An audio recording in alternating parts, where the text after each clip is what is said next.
Hola, en este vídeo vamos a adentrarnos en lo que fue Al-Ándalus. Vimos anteriormente cómo se organizó el reino visigodo de Toledo, y será este reino el que conquisten los ejércitos musulmanes para dominar casi toda la península ibérica durante mucho tiempo. Así que vamos allá.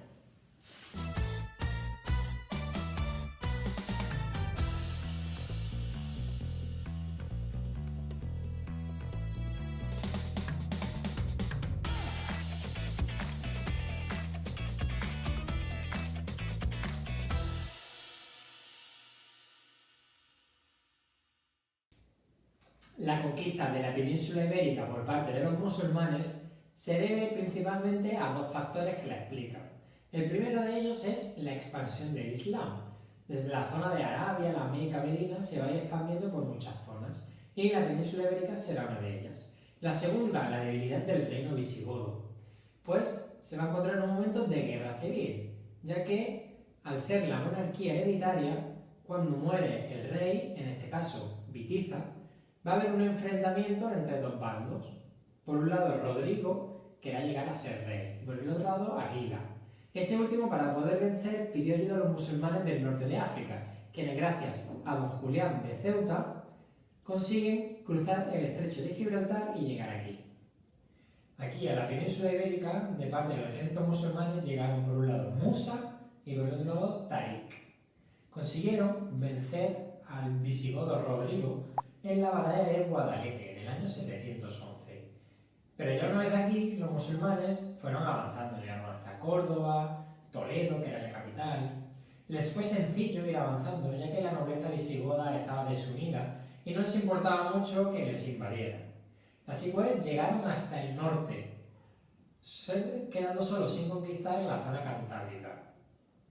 Pero pronto pues dejarían esas tierras libres, ya que no les interesaba y además hacía demasiado frío para ellos. Los musulmanes llamaron a toda esta zona conquistada Al-Ándalus, y su capital fue establecida en Córdoba. En un principio se mantuvo como un emirato dependiente del califa de Damasco, que controlaba todo el territorio del Islam. Ya vimos en otros temas anteriores cómo la familia Abbasí derrotaba a la familia Omeya.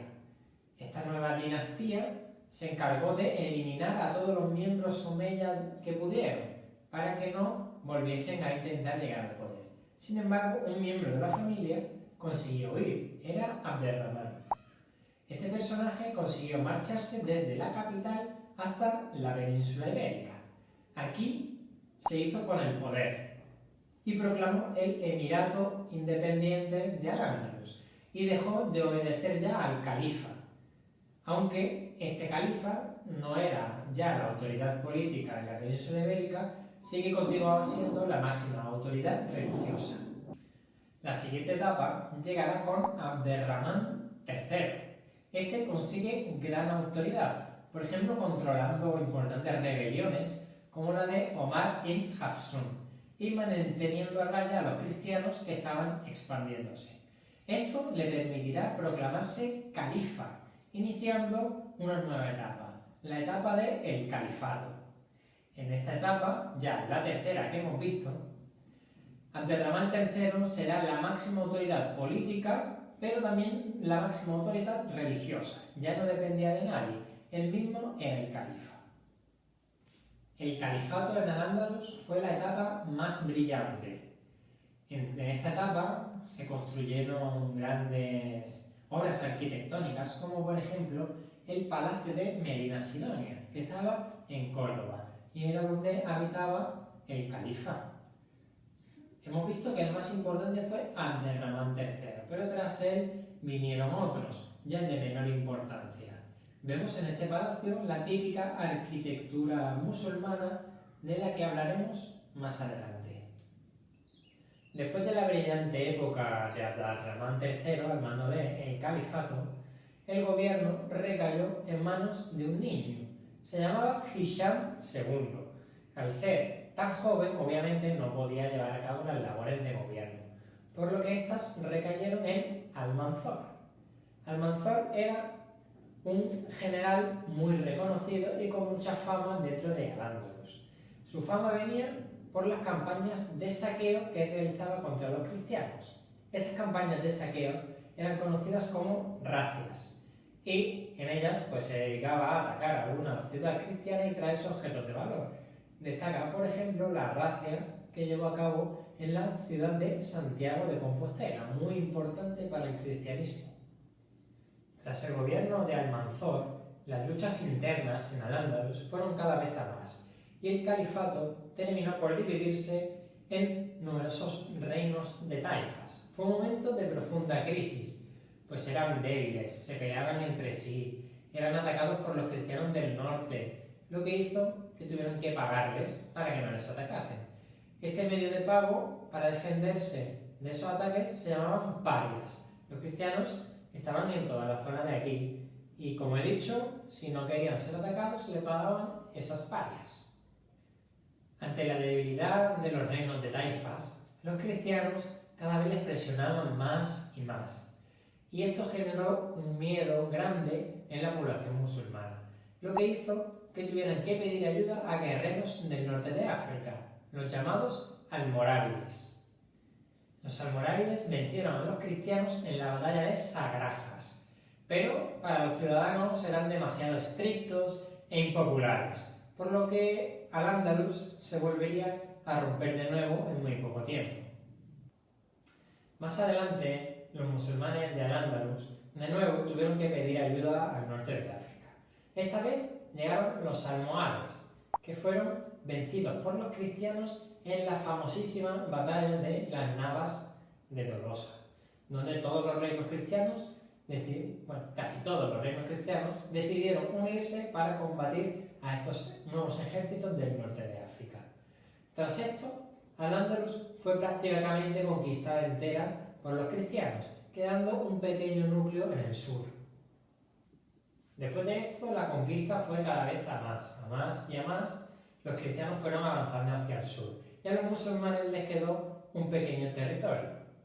Este territorio fue conocido como el Reino Nazarí de Granada, que se mantuvo allí durante mucho tiempo vivo, ya que los cristianos lo dejaron, les interesaba dejar ese núcleo musulmán superviviente en la península ibérica, ya que a cambio recibían impuestos, hasta que finalmente con la unión de los reyes católicos se terminó por conquistar el último núcleo musulmán en la península ibérica, como sabéis, en el año 1492. Visto el desarrollo histórico de Al-Ándalus, vamos a ver otros aspectos. Empezaremos por la sociedad. La sociedad en Al-Ándalus era muy diversa. Lo podemos estructurar en esta pirámide. En lo más alto estaban los conquistadores y sus descendientes. La mayoría de estos eran árabes, es decir, proceden de la península arábiga, de donde se encuentra el origen del Islam. Estos tenían tierras, controlaban la política. Por debajo de ellos estaban los conquistadores que no eran árabes, sino bereberes. Los bereberes son tribus norteafricanas. Y estos, pues a menudo, al tener menos derechos, se rebelaban. Luego estaban los muladíes. Estos eran antiguos cristianos que se habían convertido, que se habían pasado al Islam. Por debajo, los mozárabes. Mozárabes eran cristianos que vivían en Al-Ándalus. Y en el mismo escalón se encontraban los judíos, ambos considerados distintos ya que no eran musulmanes y tenían que pagar pues unos impuestos aparte. Por último, como en todas estas sociedades que estamos viendo, se encontraban los esclavos, que tenían que trabajar de forma forzada y casi siempre eran considerados pues objetos. Ahora vamos a ver otro de los aspectos fundamentales para conocer civilizaciones, culturas o pueblos de la antigüedad y del pasado. Se trata de la economía. La economía era la forma que tenían de sobrevivir o de ganarse la vida en Al-Ándalus. Pues bien, aquí su economía era eminentemente agraria. Se dedicaban a cultivar las tierras o a cuidar del ganado. En las tierras, en el ámbito de la agricultura, introdujeron importantes novedades que ya hemos visto con anterioridad en otros vídeos. Y en el ámbito del campo, está claro, pero en las ciudades también los musulmanes se dedicaban a otras actividades, como por ejemplo la artesanía. En Al-Ándalus hubo artesanos de gran calidad, dedicados pues a trabajar objetos decorativos, como por ejemplo pueden ser los azulejos. Y además, en la ciudad también se ubicaban los mercaderes. A continuación vamos a hacer un recorrido por uno de los elementos más característicos de Al-Ándalus y del mundo musulmán en general. Se trata de sus ciudades, organizadas en torno a la mezquita. Estas ciudades se caracterizaban por tener calles estrechas, laberínticas, que se organizan en torno a eso, a las mezquitas, que son los centros principalmente religiosos. Uno de los lugares más importantes era el zoco o mercado, donde venía gente a intercambiar o vender y comprar distintos productos. Aquí donde se establecían principalmente esos mercaderes y artesanos. Ahora vamos a entrar a uno de los edificios, una de las construcciones principales de las ciudades musulmanas y de Al-Ándalus en concreto. Se trata de la madraza, que era como una escuela. Bueno, ahora estamos en otro de los edificios característicos de Al-Ándalus. Este se trata de el hammam, que eran los baños públicos. Aquí acudían por separado hombres y mujeres para tomar un relajante baño y para conversar entre ellos. Por último, alrededor de las ciudades andalusíes se encontraba una muralla con fines defensivos, ya que estamos en una época en la que la lucha entre cristianos y musulmanes es constante. En lo alto también se podrían encontrar las alcazabas. Como he dicho, en las ciudades de Al-Ándalus no podía faltar el lugar de rezo, que es la mezquita. La más importante, pues, estuvo en Córdoba. La mezquita de Córdoba es muy característica, ya que a lo largo de todas las etapas que hemos ido viendo, el califato, el emirato, el reino de Taifa, etcétera, etcétera, la mezquita va experimentando cambios. Empieza siendo así y poco a poco cada gobernante la va a ir ampliando según las necesidades que se presenten. Esta mezquita, como todas, dispone de un minarete o alminar, que era la torre a través de la cual se llamaba a los fieles al rezo.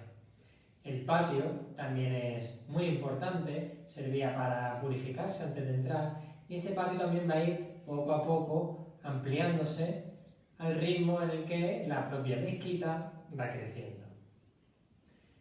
Vamos a ver cómo del centro de la mezquita va a surgir un elemento externo, un elemento ajeno, que poco tendría que ver con lo que es una mezquita de cualquier otra ciudad de Al-Ándalus. Fijaos, se trata de una catedral. Sí, así es, la mezquita de Córdoba tiene una catedral en su interior.